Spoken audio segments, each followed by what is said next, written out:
So I did a thing. LS400 calipers on an S13 spindle with Z32 brakes. I'm a madman. That's what I do. Mud flaps flapping in the wind. I kicked myself in the ass for not getting it on camera, but at the same time, I had to figure out just how to mount that LS400 caliper on the S13 spindle, and at the same time get all of my measurements correct, making sure the rotor, the pads, everything was good. So now that I got everything figured out, I feel a little more comfortable hopping onto the passenger side, getting that on film and making sure that I'm just not gonna make a fool of myself. The last thing I wanna do is just cut up a set of S13 spindles for, you know, shits and gigs. Now that I got everything figured out, I'm gonna do the passenger side. I'm also gonna try to get the tie rods figured out. I'm gonna take off the tension rod brackets along with the sway bar. I'm gonna have to cut them, weld on some new brackets, and probably move them a little bit forward. That way this car will take S13 tension rods and I can just go on in Juku and get whatever I want to get. After I get all that bullshit figured out, we're gonna take this thing for a little test drive and see exactly how the brakes and suspension feel on this thing. So stick around. First things first, I'm gonna take the driver's side spindle off so that way I can make a jig for the passenger side. And in the meantime, while I have the driver's side spindle out, I'm gonna add in a few gusset welds, clean it up, and I'm gonna prep it for paint. So then that way everything that I just welded in doesn't rust. So I'm gonna knock this out real quick.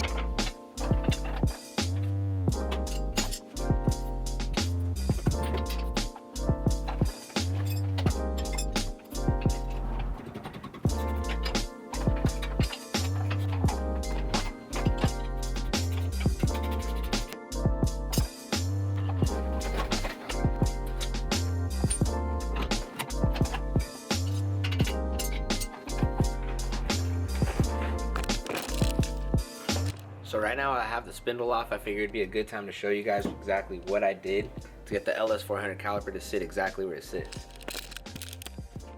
So the old mounting position used to sit right here and right here. So it'd be bolt, bolt. So I essentially just cut this mounting point, I clocked it a little bit, and I had to completely just turn this one on its side. Then I went ahead and added some 1/4 inch plate. Essentially, I would like to add some gussets just to make sure that it's strengthened. Before I do anything to the driver's side spindle, I'm gonna go ahead and take the passenger side one off just so I can take some measurements and see where exactly everything needs to sit. So I'll be right back. So right now, while they're side by side, you can see the differences of where they sit. And it's not super drastic, but it is a bit of a change. Hopefully, once everything's said and done, I'm gonna have the caliper sitting exactly identical to how it sits on the driver's side. And I'll be able to just mount that up, leave my brakes, and see how they work. I made a little cardboard template just so in that way I can see exactly where it's sitting on the other spindle. Yeah, it's gonna be a fun one. Right now, I'm just gonna cut this up, start making some little plates, and see exactly how it turns out. So I got carried away and ended up finishing both spindles. As of right now, both of them are ready to accept LS400 calipers, but I'm gonna have to wait till tomorrow morning to throw them on and test them out because your boy done ran out of time for the day. I'm gonna continue this tomorrow morning. Let's see what happens. I got my spindles basically taped up, ready to be primered. So I'm gonna go ahead and do step 1 of the coat. Got a little secret colorway going on. Alright, so right now I got the first coat of primer on there. I'm gonna let this dry. I'm gonna let it sunbake for a little bit. And after that, I'm gonna hit it with the secret color. We'll be back. So right now, while I'm letting the spindles dry up, I'm gonna go ahead and take off the tension rod mounting bracket. The sway bar is also attached to those mounting brackets, so as soon as I get that off, I'll be able to basically adjust it wherever I want it to sit. And I can also figure out the new mounting points for the tension rods. Let's do it.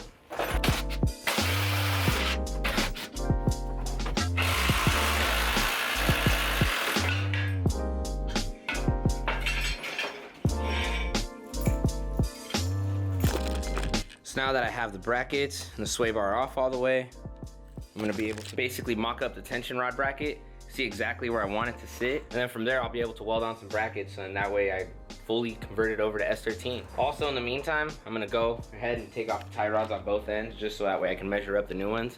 I'm gonna be using AW11 MR2 inner tie rods and S13 standard tie rods for outers. I'm gonna knock those out real quick and we'll see how that comes out.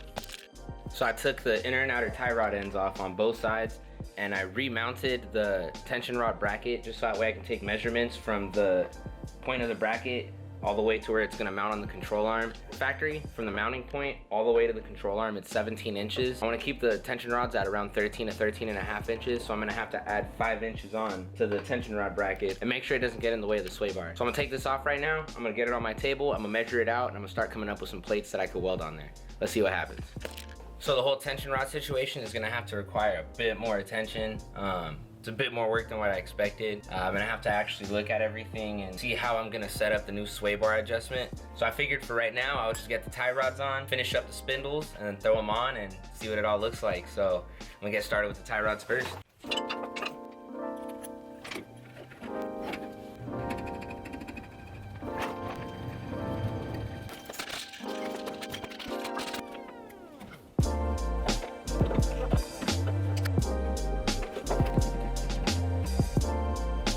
Alright, so I managed to get both tie rods in.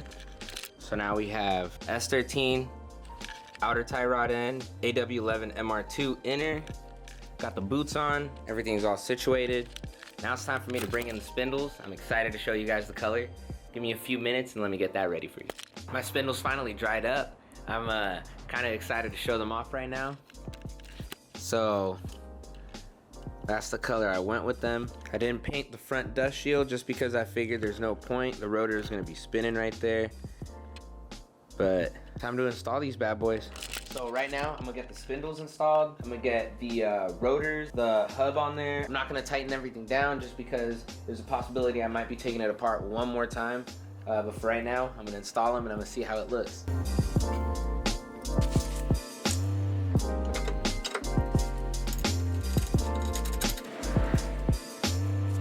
So here we have the spindle in the car. I think they came out pretty nice.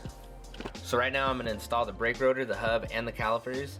I'm gonna get everything all hooked up and see how everything looks after paint. All right, I finally got everything put together. S13 spindles fully converted over to LS400 brake calipers. Both sides done. I'm pretty excited, to be honest. The only thing I have left to do is I gotta get new brake lines. A lightweight destroyed the passenger side brake line when I was trying to take it off of the LS400. The line was seized, so I just cut it just to get it off as easy as I could. I really wanted to be able to just bleed the brakes and take this thing out for a test drive, but I don't have the tension rod situation figured out, so I do not feel safe going out on the road with this thing yet.